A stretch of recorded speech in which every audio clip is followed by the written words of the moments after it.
Hi, my name's Mark Bro. I've been working in men's tailored clothing for about 25 years now, and I'm going to show you a few tips about selecting a tie and maintenance, and what to look for in a good quality tie, and how to and if you ever need to repair one because the stitch is coming out, how to do that. First thing you want to look for in a tie, you want to make sure that the tie is cut on the bias. How to test for that is when you grab the tie straight across from this, the material should stretch like that. Now, if you grab it at a 45-degree angle, it will not stretch. It stays firm.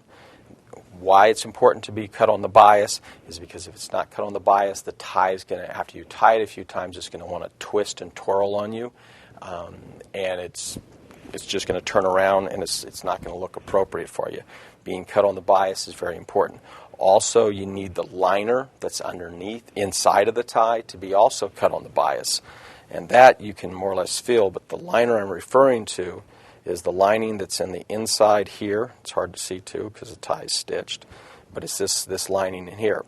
Also, you prefer a liner that's made out of wool, not a polyester or a cotton, because those materials tend to stretch too much and will bag out of shape, where the wool liners are in your better ties, and they're going to give you more resilience, and it's just going to stay looking better longer.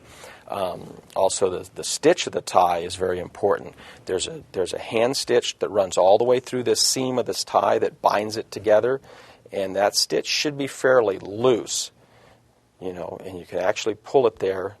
And I don't know if the camera will pick that up, but you got little threads there that when you tie the tie, that stitch will allow it to slip, and so you don't get a tie at the end of the tie that looks like an accordion, because that stitch has been pulled on it and it's too tight up in the knot and doesn't slip freely through the tie.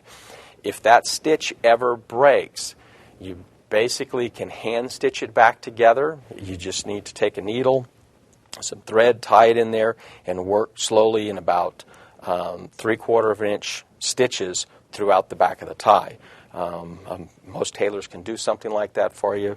I don't do it on my own. I have the tailors here at the store do it. As far as maintenance on the tie, a lot of people will come in and they want us to tie the tie and they want to leave it tied for the rest of its life. We do not recommend doing that. It tends to just get real wrinkled at the top, and it never gets a chance to fall back out, and it's a good way to eventually end up breaking that slip stitch in the back, and then your tie comes unraveled. And that's proper maintenance of a necktie.